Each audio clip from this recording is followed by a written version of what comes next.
melakukan yang tidak bermanfaat.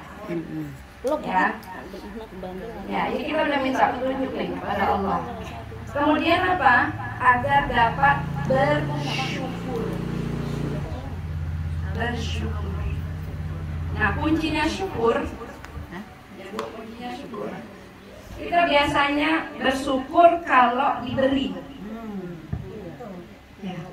Ketika diberi, alhamdulillah. Ya. Itu mah udah kewajiban, nggak usah diperintahkan. Nggak usah. Ya. Kalau kita diberi nggak bersyukur, itu kita nggak normal. Ya. Ya kan? Ibu dikasih nih makanan atau minuman atau sesuatu atau hadiah. Ibu bilang alhamdulillah, terima kasih ya, normal. Ya bang, harusnya begitu.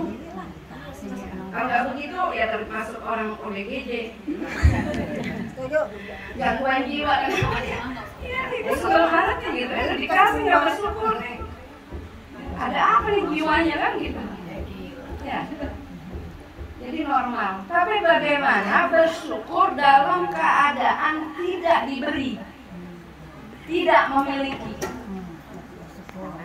Bahkan yang paling tinggi derajat sabar itu diuji ketika dia diberikan oleh Allah ujian yang sangat hebat, tapi dia bersyukur dengan ujian tersebut.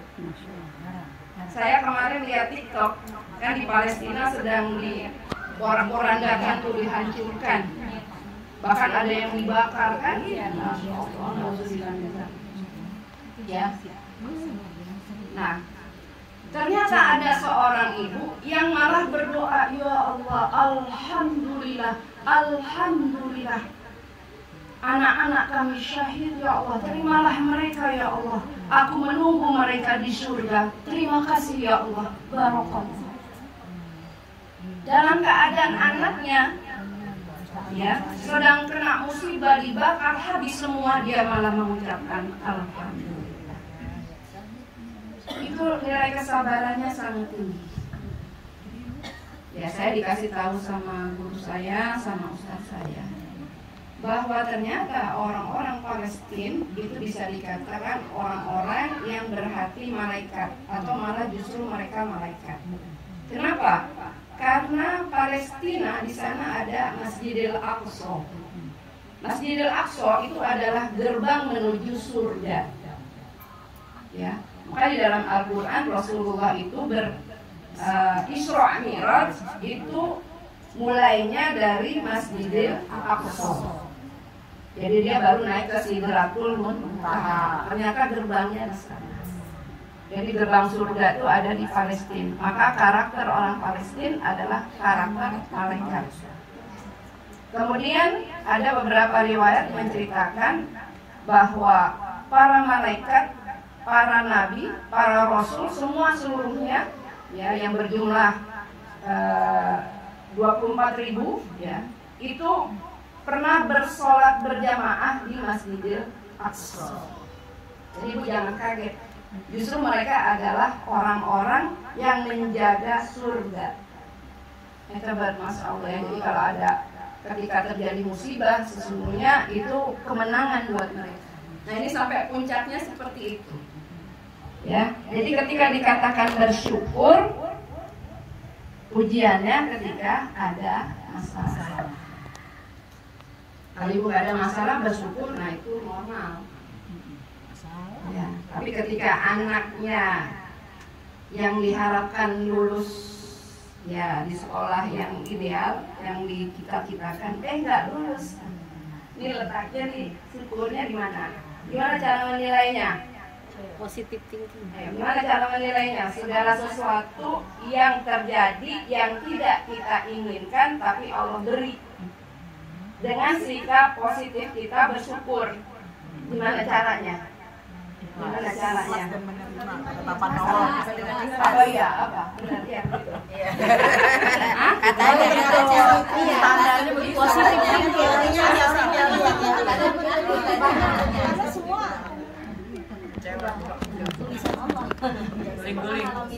hal itu kan harus kita minta kepada Allah supaya kita dapat hidayah untuk itu.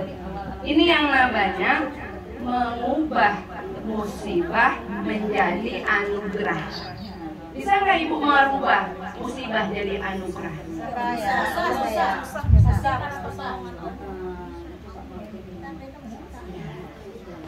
Contohnya nih, contohnya ya. Contohnya, ada seorang istri ditinggal, bukan ditinggal. Ada seorang istri yang suaminya di PHK. Padahal lagi butuh-butuhnya biaya untuk anak-anaknya sekolah. Ya, pada saat itu sangat membutuhkan biaya. Tiba-tiba suaminya bilang, "Mah, apa di PHK?" Terus apa kalau dramanya? Apa gitu ya? Apa? Terus diulang-ulang. Drama banget ya. Itu kan kayak orang jeger gitu ya. Ini masalah dunia nih, masalah uang ya. Terus kemudian mereka kan berpikir kalau begini nih gimana mau melanjutkan, ya kan? Tapi akhirnya timbul inovasi dari orang yang kena musibah. Mikir jadinya dia, tadinya nggak mikir jadi mikir. Ini suami nggak kerja kan, harus nggak bisa begini kan? Cari jalan keluar. Ya, mulai dibisa-bisa ini. Punya keahlian yang terpendam. Bisa masak, kecil-kecilan, nawarin ke tetangga, nawarin menu. Kebetulan tetangganya di komplek pada kerja semua, pada nggak masak, dan dia nawarin menu harian. Akhirnya diterima karena enak, karena punya bakat terpendam. Akhirnya dia punya income karena dia berpikir gini, kalau saya nggak bisa masak tapi saya bisa manfaatin ya orang dan saya masakin, kan saya walaupun nggak dibayar bisa dapat makan dari apa yang saya masak. Konsepnya begitu. Jadi dia nggak menjual dengan harga tinggi, yang penting saya bisa makan. Itu awalnya. Maka berhasil. Bahkan dia sudah melampaui targetnya. Dan suaminya ikut membantu. Suaminya itu yang keliling. Akhirnya sekarang sudah besar, sudah punya cateringnya. Masya Allah. Itu benar kejadian. Apa yang dia katakan? Untung suami saya dulu di PHK. Jadi bisa bantuin dia. Taunya belakangan. Nah, itu ada hikmahnya. Pasti segala sesuatu itu ketika ada musibah, di balik itu ada barokah. Tapi nanti harus kita sabarin dulu gitu. Dan ini nggak mudah, tapi kita harus nerima dulu. Maka kata Rasulullah, ketika kita marah, ketika kita emosi, ketika kita nggak menerima segala sesuatu normal, natural, sunatullah, kalau kita kesel, seperti orang yang ditonjok itu, pas. Tapi ketika dia ditonjok, ini nggak boleh langsung mengeluarkan apinya, nggak boleh. Jadi orang yang sabar adalah orang yang kuat, menahan emosinya, ya, padahal bisa aja dia mengeluarkannya, tapi tidak dia tahan. Nah, itu orang yang kuat. Jadi kalau ibu punya masalah atau pernah terjadi sesuatu, kemudian ibu dongkol, kesel, sesuatu itu kan tiba-tiba datangnya, Bu. Tiba-tiba bikin kesel. Tapi ibu kuat, sabar nih, menahan, nggak mengeluarkan api marahnya, nggak banting-banting piring, nggak banting-banting. Sayang. Malah melakukan hal-hal yang lebih parah lagi. Iya, sabar. Ambil nafas. Rugi. Ambil wudhu. Nanti insya Allah kalau berjalannya waktu Allah kasih, akan dirubah musibah itu jadi berkah. Itu yang harus kita minta kepada Allah, karena ujian Allah itu luar biasa sampai akhir hidup kita.